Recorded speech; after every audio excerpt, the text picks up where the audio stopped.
जैन साथियों, चलिए आज बीपीएससी शिक्षक भर्ती के लिए क्लास 6 to 8 के लिए हम सामाजिक विज्ञान का प्रैक्टिस सेट मस्ट सेकेंड बनाते हैं। ये आपका प्लेटफॉर्म का सामाजिक विज्ञान का प्रैक्टिस सेट मस्ट सेकेंड है। इसमें आपका 80 क्वेश्चन होंगे जो आपका सामाजिक विज्ञान से संबंधित प्रश्न होंगे। चलिए हम स्टार्ट करते हैं। क्वेश्चन 71 है। क्वेश्चन है कि निम्न से किस हड़प्पाकालीन स्थल से हल का टेरिकोटा प्राप्त हुआ है? तो ये बनावली से हुआ है। याद रखिएगा, हल का टेरिकोटा बनावली से प्राप्त हुआ है। नेक्स्ट आपका क्वेश्चन 72 है। क्वेश्चन कह रहा है कि बक्सर युद्ध में अंग्रेजी सेना का प्रधान सेनापति कौन था? बक्सर का युद्ध कब हुआ था? तो याद रखिएगा, यह हुआ था 22 अक्टूबर 1764 ईस्वी को। और इसमें यानी अंग्रेजी सेनापति था हेक्टर मुनरो था। ऑप्शन नंबर सी होगा। और एक चीज़ याद रखिएगा कि ये जो आपका बक्सर का युद्ध हुआ था ये किसके बीच हुआ था? तो यह बंगाल के नवाब मीर कासिम और अवध के नवाब सिराजुद्दौला और मुगल सम्राट शाह आलम द्वितीय के बीच हुआ था। इसे आप शाह आलम द्वितीय और अंग्रेजों के बीच हुआ था। यानी देखिए, एक साइड था आपका यानी तीनों मिला हुआ था, मीर कासिम, सिराजुद्दौला और शाह आलम द्वितीय, और दूसरी तरफ था अंग्रेज। ठीक है, तो उसको आप याद रखिएगा। नेक्स्ट क्वेश्चन का 73 है। क्वेश्चन कह रहा है इनमें से किसको मुजफ्फरपुर बम कांड के आरोप के कारण फांसी दे दी गई? तो खुदीराम बोस को मुजफ्फरपुर बम कांड के कारण फांसी दे दिया गया, जबकि प्रफुल्ल चाकी ने खुद को आत्महत्या कर लिया। प्रफुल्ल चाकी ने आत्महत्या कर लिया और खुदीराम बोस को फांसी की सजा सुनाई गई। नेक्स्ट का क्वेश्चन 74 है। क्वेश्चन है कि शेरशाह का मकबरा कहाँ स्थित है? तो शेरशाह का मकबरा सासाराम में अवस्थित है। ऑप्शन नंबर ए होगा। शेरशाह का मकबरा सासाराम में स्थित है। ऑप्शन ए होगा। क्वेश्चन 75 है। क्वेश्चन कह रहा है कि निम्नलिखित में से कौन सा हड़प्पाकालीन स्थल गुजरात में है? तो यह है लोथल।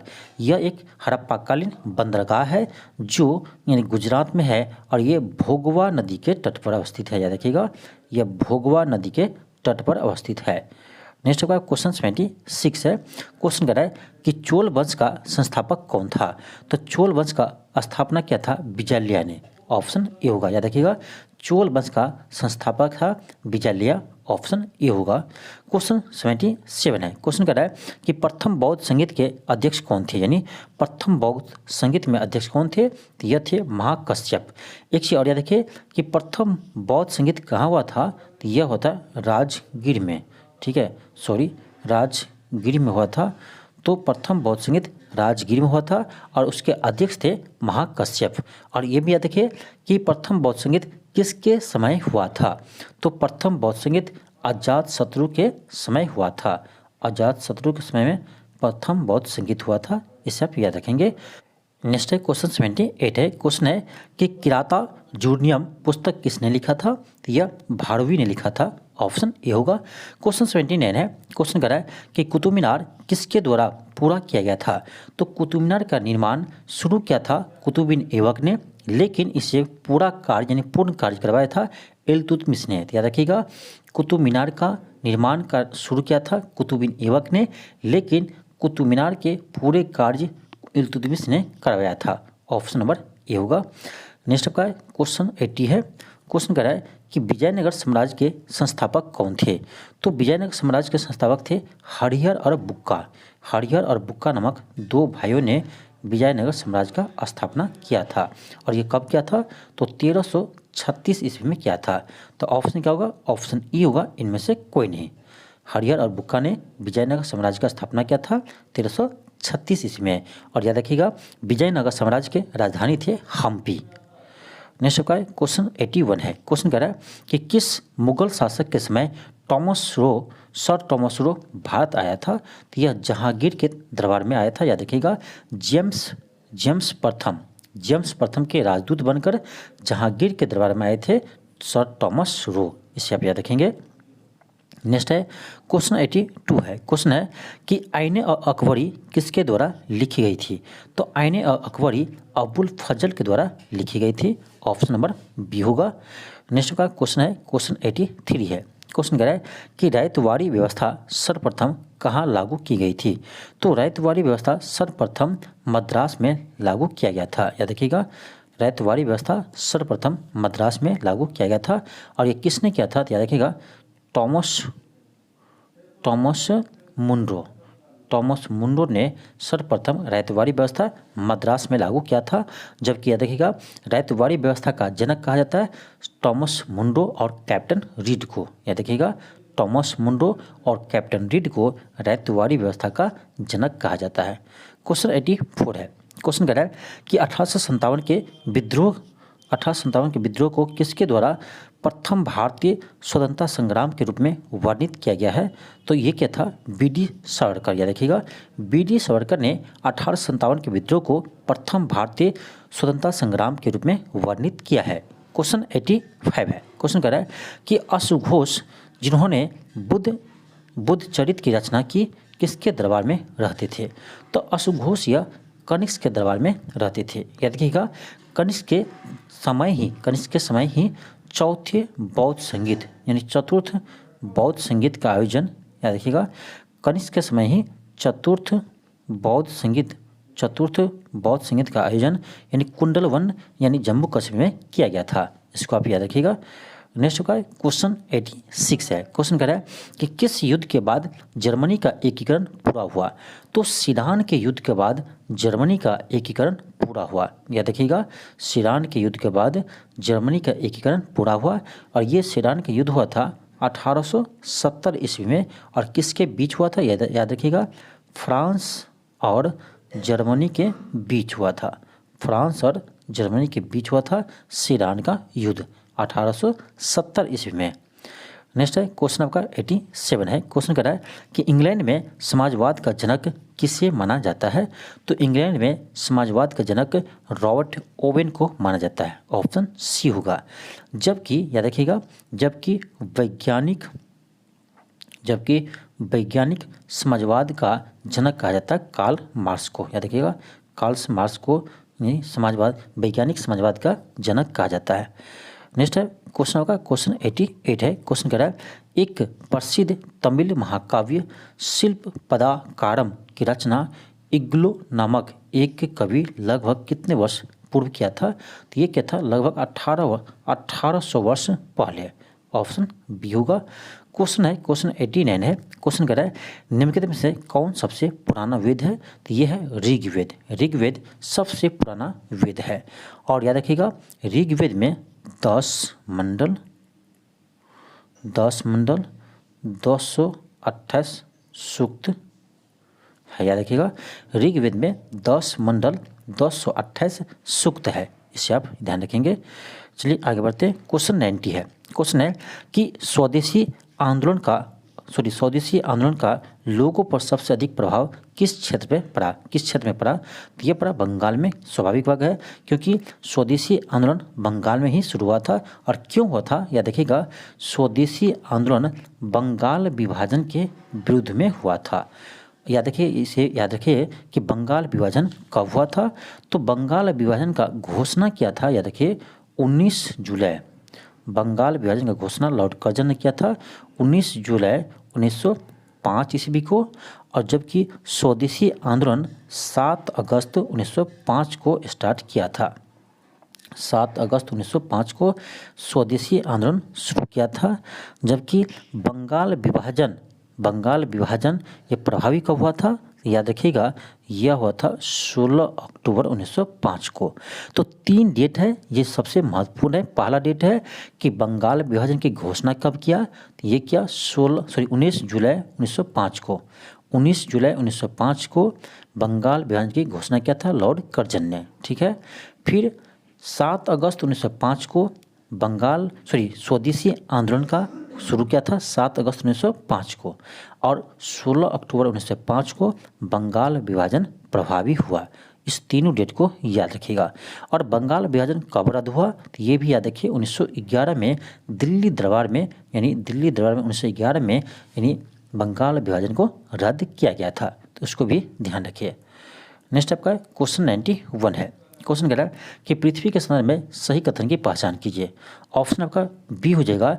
ध्रुवों से भूमध्य रेखा की ओर जाने पर पृथ्वी की त्रिज्या बढ़ती जाती है। देखिए ये आपका पृथ्वी एक ऐसा आपका चपटाकार होता है, ये पूरे गोल नहीं होता आपका, ठीक है।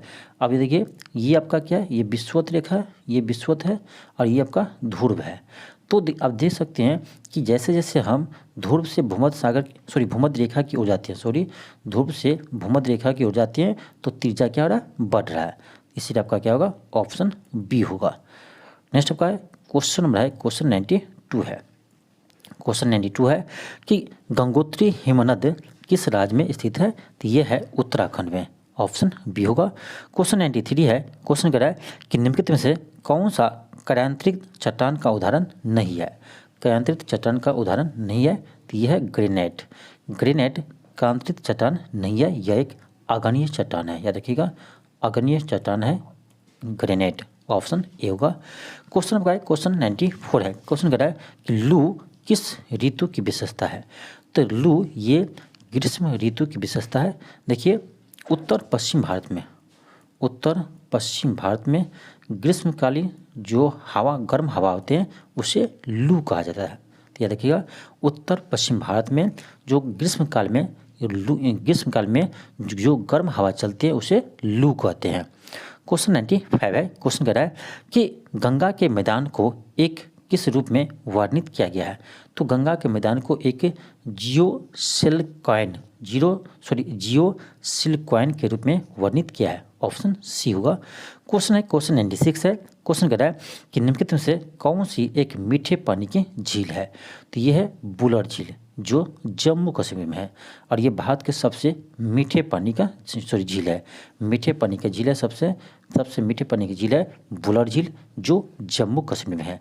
और चिल्का झील ये आपका उड़ीसा में है, ये खारे पानी का झील है। लोकटक झील ये आपका मणिपुर में है। तो लोकटक झील भी आपका मीठे पानी का झील है, ठीक है, ये आपका मणिपुर में है। तो लोकटक झील और बुलर झील ये दोनों आपका मीठे पानी का झील है। तो ऑप्शन आपका डी हो जाएगा, उपरोक्त में से एक से अधिक। उपरोक्त में से एक से अधिक। क्वेश्चन 97 है। क्वेश्चन कह रहा है कि निम्नलिखित में से किस ग्रह का घनत्व सबसे कम है। किस ग्रह का घनत्व सबसे कम है, तो याद रखिएगा ये है शनि ग्रह का। शनि ग्रह का घनत्व सबसे कम है और ये दूसरा सबसे बड़ा ग्रह है। ये दूसरा सबसे बड़ा ग्रह है और इसके उपग्रह है टाइटन। याद रखिएगा, शनि ग्रह का उपग्रह है टाइटन, ठीक है, इसे भी ध्यान रखिएगा। नेक्स्ट का क्वेश्चन 98 है। क्वेश्चन कह रहा है कि दामोदर, कोयल, सुवर्णरेखा नदियाँ निम्नलिखित से किससे निकलती है, तो ये छोटा नागपुर पठार से निकलती है, ऑप्शन सी होगा। क्वेश्चन है क्वेश्चन 99 है। क्वेश्चन है कि बिहार का पहला राम समर स्थल कौन सा है, तो ये है कांवड़ झील। बहुत ही महत्वपूर्ण प्रश्न है। क्वेश्चन है कि बिहार का पहला राम समर साइट कौन सा है, तो यह है कांवड़ झील है और ये बेगूसराय जिला में है। देखिएगा, ये बेगूसराय जिला में है। तो कांवड़ झील बिहार का पहला राम समर स्थल है और ये है बेगूसराय जिला में। नेक्स्ट है क्वेश्चन 100 है। क्वेश्चन कह रहा है कि मानचित्र या चार्ट पर मौजूद एक काल्पनिक रेखा या एक रेखा जो समुद्री जल जैसे जल सतह के नीचे समान गहराई वाले सभी बिंदुओं को जोड़ती है, वो कहलाती है ऐसोबाथ, ऑप्शन बी होगा। क्वेश्चन आपका 101 है। क्वेश्चन कह रहा है कि निम्नलिखित में से कौन सी भौतिक भूगोल की एक शाखा नहीं है, तो मौसम विज्ञान है, जैव भूगोल है, लेकिन ये कृषि भूगोल नहीं है। तो भौतिक भूगोल की एक शाखा ये कृषि भूगोल नहीं है, ऑप्शन क्या होगा, ऑप्शन सी हो जाएगा। क्वेश्चन आपका 102 है। क्वेश्चन कह रहा है कि भारत में कोयले के भंडार और उत्पादन के संबंध में सबसे अमीर राज्य है, तो ये है झारखंड, ठीक है। तो कोयले का सबसे अधिक उत्पादन झारखंड में होता है, ऑप्शन ए होगा। नेक्स्ट है क्वेश्चन आपका क्वेश्चन 103 है। क्वेश्चन कह रहा है कि भारत का उष्णकटिबंधीय वन शोध संस्थान कहाँ स्थित है।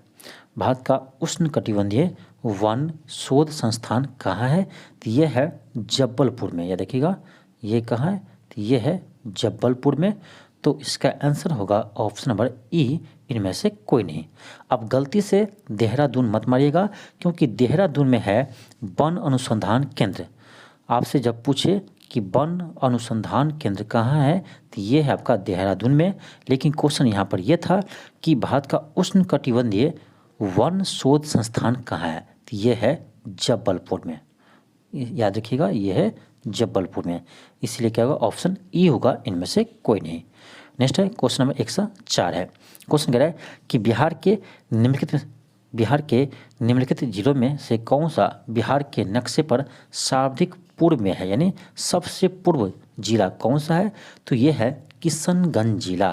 तो बिहार के सबसे पूर्वी जिला है किशनगंज जिला, तो उसको आप ध्यान रखेंगे, ऑप्शन ए होगा। तो आप याद रखिए कि सबसे पूर्वी जिला किशनगंज है, तो सबसे पश्चिमी जिला कौन सा है, सबसे पश्चिमी जिला कौन सा है, तो सबसे पूर्वी जब आपका किशनगंज है तो सबसे पश्चिमी कैमूर जिला है, सबसे पश्चिमी जिला कैमूर जिला है। और सबसे उत्तरी जिला कौन सा है, तो सबसे उत्तरी जिला है आपका पश्चिमी चंपारण, ठीक है, पश्चिमी चंपारण सबसे उत्तरी जिला है। और सबसे दक्षिणी जिला कौन सा है, तो बिहार का सबसे दक्षिणी जिला है ये है गया, ठीक है, सबसे दक्षिणी जिला है गया।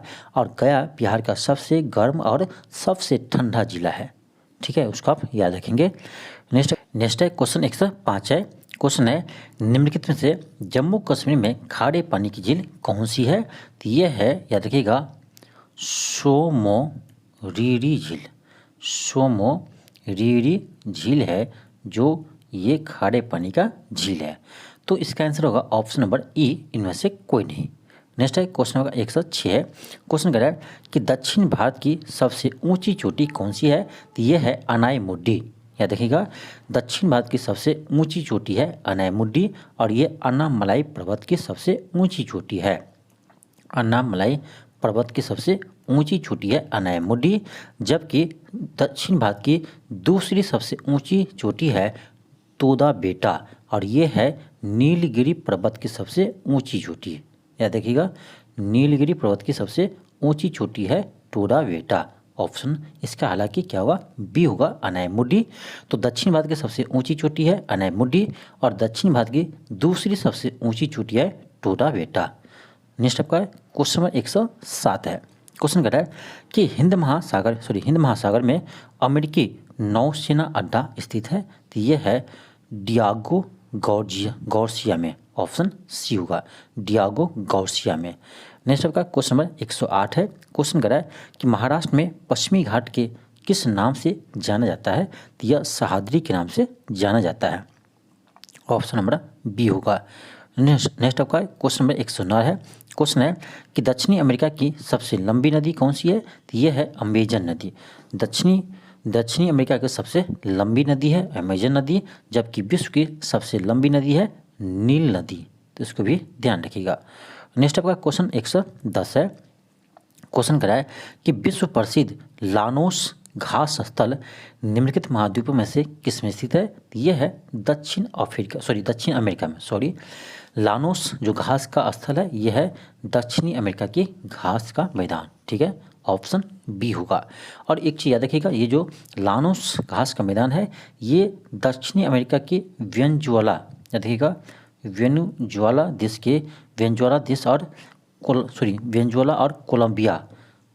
और कोलंबिया देश में लानोस घास का मैदान पाए जाते हैं, ठीक है, यानी मिलते हैं। नेक्स्ट का क्वेश्चन नंबर 111 है। क्वेश्चन कर रहा है कि राज्य की कार्यपालिका की शक्ति किसके पास होती है, तो राज्य की कार्यपालिका की शक्ति राज्यपाल में निहित होती है। जिस तरह से केंद्र में लोकसभा की कार्यपालिका की शक्ति, ठीक है, लोकसभा की कार्यपालिका की शक्ति राष्ट्रपति में निहित होता है, उसी तरह से राज्य में कार्यपालिका की शक्ति राज्यपाल में निहित होते हैं, ठीक है।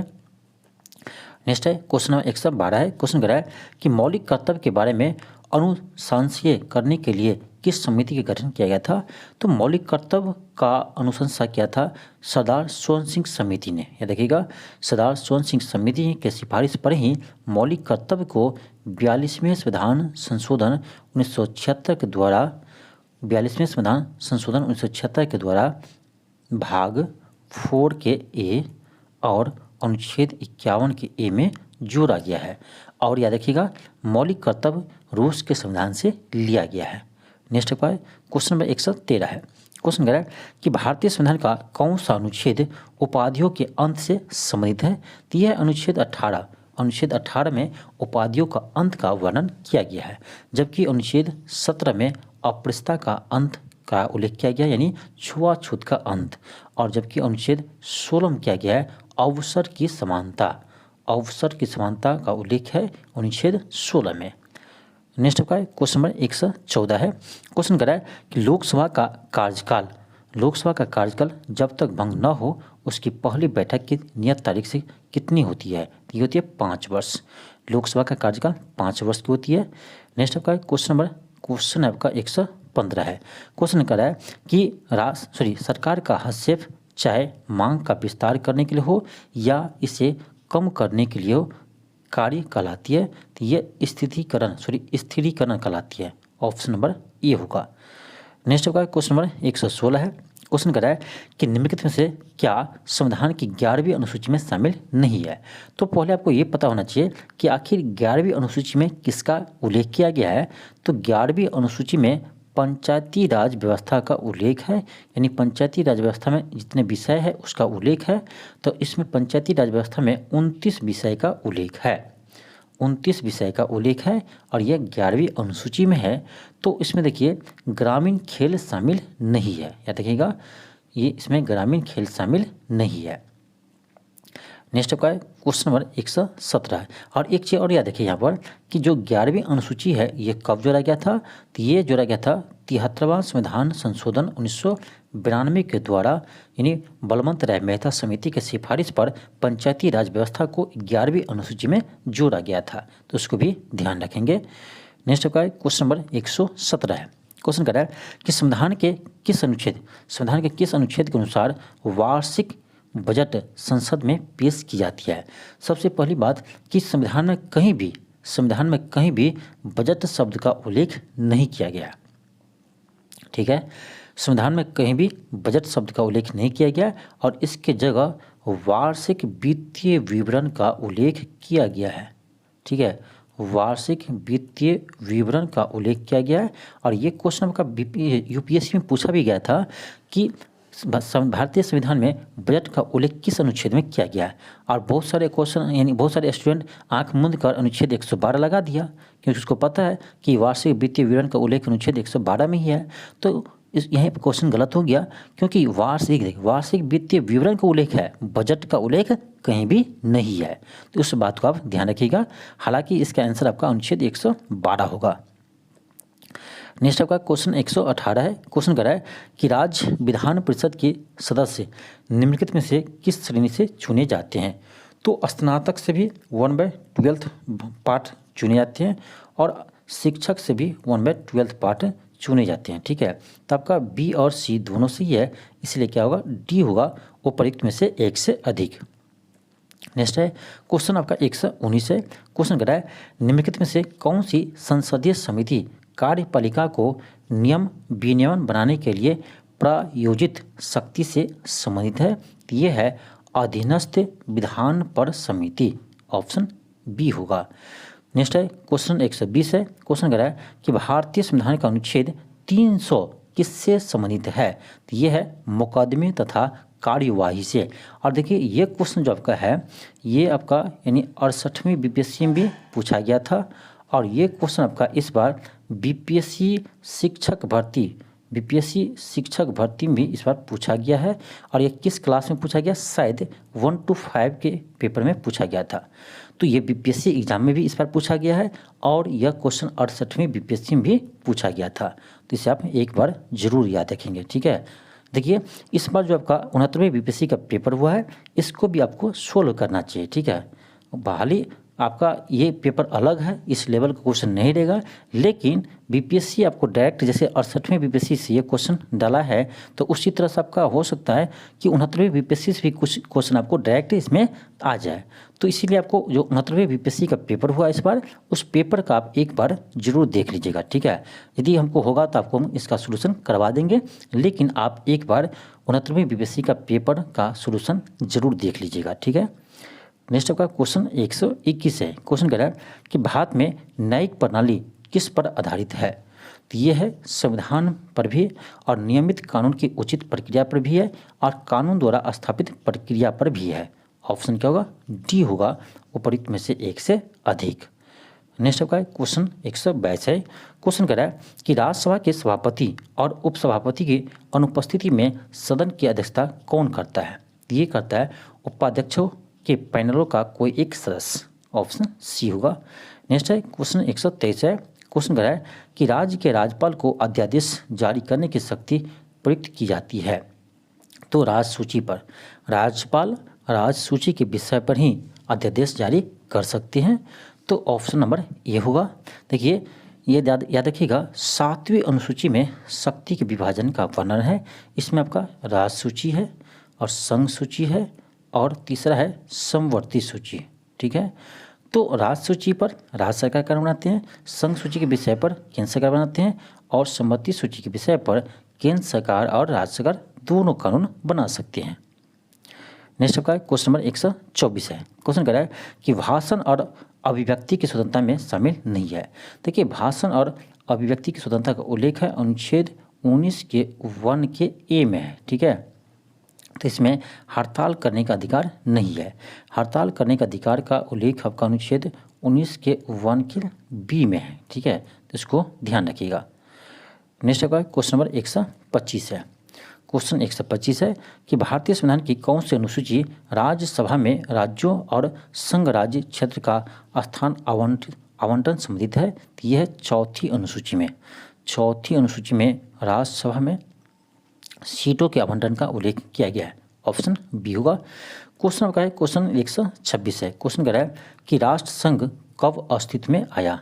तो ये आया है 10 जनवरी 1920 को, ऑप्शन नंबर सी होगा। नेक्स्ट आपका क्वेश्चन 127 है। क्वेश्चन कह रहा है कि भारतीय संविधान में प्रस्तावना को किस संविधान से लिया गया है?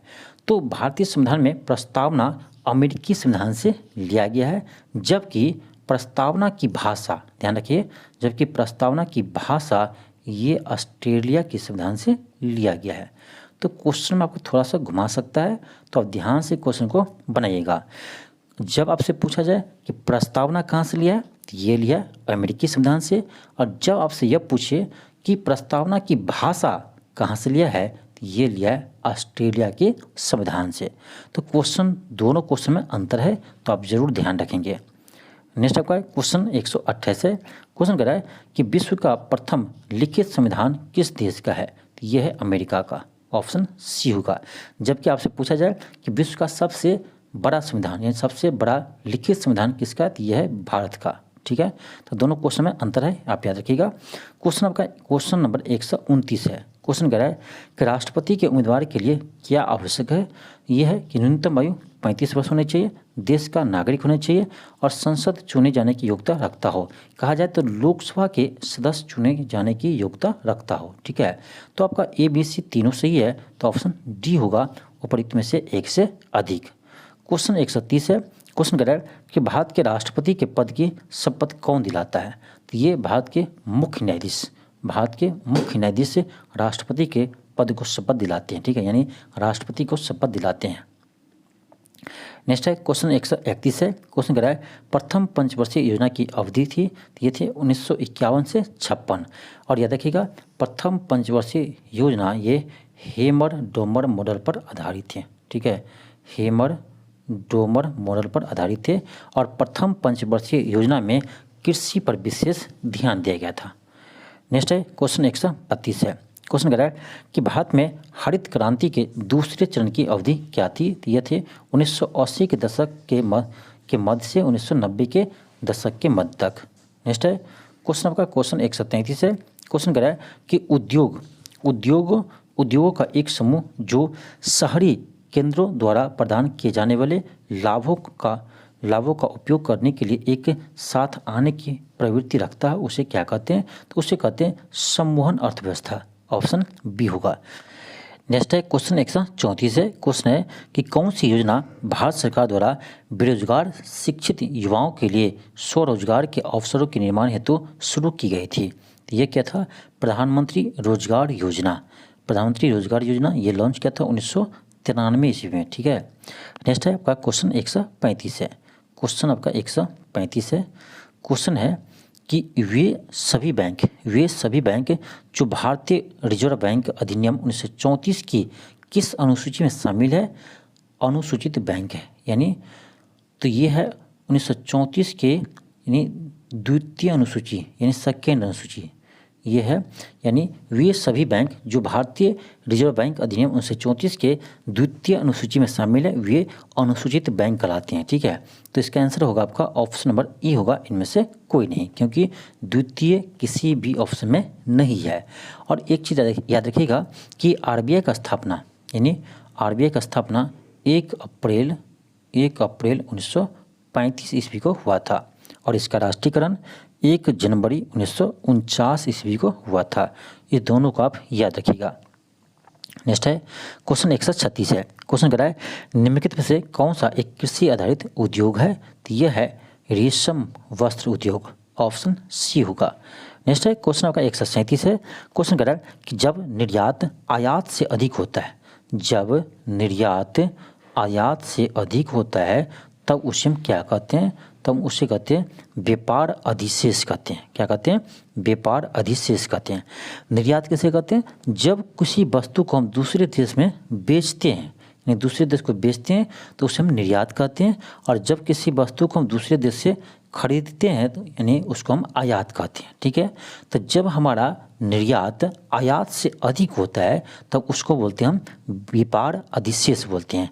जबकि जब हमारा निर्यात आयात से कम हो, जब हमारा निर्यात क्या हो? आयात से कम हो, तब हम कहते हैं हमें व्यापार घाटा तब कहते हैं। ठीक है, तो याद रखिएगा जब निर्यात आयात से अधिक हो तो व्यापार अधिशेष, और जब निर्यात आयात से कम हो तब होता है व्यापार घाटा होता है। ठीक है, नेक्स्ट आपका क्वेश्चन 138 है। क्वेश्चन कह रहा है कि निम्नलिखित में से किस प्रकार की बेरोजगारी ग्रामीण क्षेत्रों में होती है? तो ये होती है आपका मौसमी बेरोजगारी और प्रच्छन्न बेरोजगारी। और याद रखिएगा प्रच्छन्न बेरोजगारी ये होता है आपका कृषि क्षेत्र में होता है। ठीक है, प्रच्छन्न बेरोजगारी होता है कृषि क्षेत्र में होता है।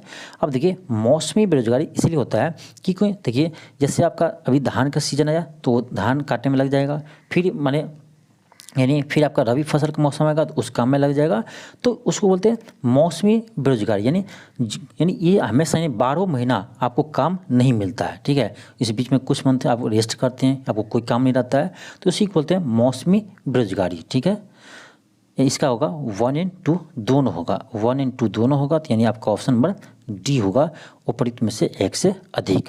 क्वेश्चन आपका 139 है। क्वेश्चन कह रहा है कि राष्ट्रीय आय की गणना की विधि में हम उत्पादित वस्तुओं और सेवाओं की कुल वार्षिक मूल्य की गणना करते हैं 1 वर्ष समय का। तो ये यानी राष्ट्रीय आय की गणना यानी उत्पाद विधि में हम उत्पादित वस्तुएं और सेवाओं की कुल वार्षिक मूल्य को गणना करते हैं, ऑप्शन नंबर सी होगा। नेक्स्ट का क्वेश्चन 140 है। क्वेश्चन कह रहा है कि कौन सी पंचवर्षीय योजना बुनियादी ढांचों के विकास यानी बिजली और परिवहन पर केंद्रित थी? तो ये था पहली पंचवर्षीय योजना। पहली पंचवर्षीय योजना यानी बिजली परिवहन और कृषि सिंचाई इस सभी पर आधारित था। ठीक है, और याद रखिएगा, और प्रथम पंचवर्षीय योजना हेमर डोमर मॉडल पर आधारित था।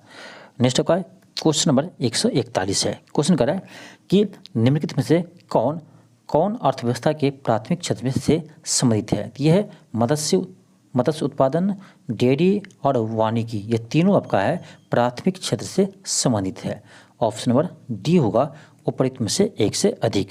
क्वेश्चन 142 है। क्वेश्चन कर रहा है कि निम्न में से किसके कारण राष्ट्रीय आय के चक्राकार प्रभाव का आकार बढ़ता है? ये सार्वजनिक व्यय के कारण, ऑप्शन सी होगा। क्वेश्चन 143 है। क्वेश्चन कर रहा है कि निम्नलिखित में से कौन सा किसानों के लिए कल्याणकारी योजना नहीं है? तो किसान क्रेडिट कार्ड योजना है, SHG बैंक लिंकेज कार्यक्रम ये भी है, कर्मचारी रेफरल बीमा योजना ये नहीं होगा। कर्मचारी रेफरल बीमा योजना है तो इससे किसान को क्या फ़ायदा होगा? इससे किसान का कोई फ़ायदा नहीं होगा, ऑप्शन सी हो जाएगा। नेक्स्ट आपका क्वेश्चन 144 है। क्वेश्चन कर रहा है कि गरीबी पर रंगा राजन कमेटी का कब गठित की गई थी? ये क्या था? 2012 में। गरीबी पर रंगाराजन कमेटी का गठन 2012 में किया गया था और इसने रिपोर्ट प्रकाशित किया था 2014 में। ठीक है, इसने रिपोर्ट प्रकाशित किया था 2014 में। नेक्स्ट आपका क्वेश्चन नंबर 145 है। क्वेश्चन कह रहा है यदि सरल रेखीय पूर्ति वक्र कीमत अक्ष को काटता है तो पूर्ति का लोच होगा तो ये 1 के बराबर होंगे, यानी इकाई के बराबर होगा। नेक्स्ट आपका क्वेश्चन नंबर 146 है। क्वेश्चन कह रहा है व्यष्टि अर्थव्यवस्था का संबंध है। व्यष्टि अर्थव्यवस्था का संबंध है व्यक्तिगत आर्थिक एजेंट के व्यवहार से और मांग और पूर्ति से, यानी ए और बी दोनों होगा। ऑप्शन डी हो जाएगा, उपरोक्त में से एक से अधिक।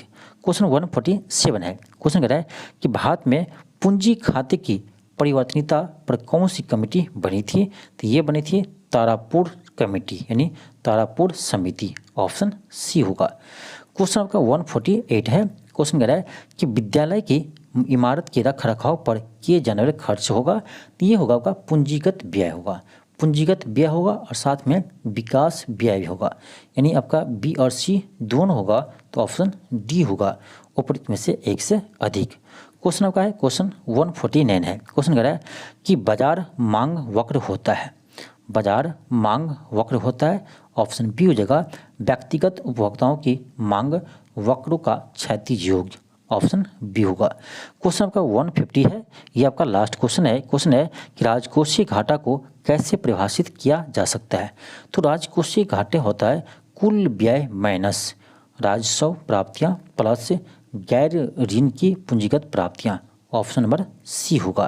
तो ये था आपका यानी 80 प्रश्न का सामाजिक विज्ञान का प्रैक्टिस सेट। ठीक है, देखिए आपको 40 नंबर का जो प्रैक्टिस सेट था उससे भी आप फिर से आपको हम स्टार्ट कर देंगे, तो 40 नंबर का ही प्रैक्टिस सेट आपका हो जाएगा। और आपका जो लैंग्वेज का सेट है, लैंग्वेज का जो क्वेश्चन रहेगा आपका 30 क्वेश्चन रहेगा, तो इसका भी सेट आपको हम कल से स्टार्ट कर देंगे। ठीक है, तो सभी सेट आपका फिर से स्टार्ट हो जाएगा, तो आपको टेंशन लेने का कोई ज़रूरत नहीं है। चलिए आज के लिए इतना ही। थैंक यू, धन्यवाद। मिलते हैं आपको नेक्स्ट वीडियो में। यदि आपको यह वीडियो अच्छा लगा हो तो चैनल को सब्सक्राइब कर लीजिए और इस वीडियो को अधिक से अधिक शेयर कीजिए।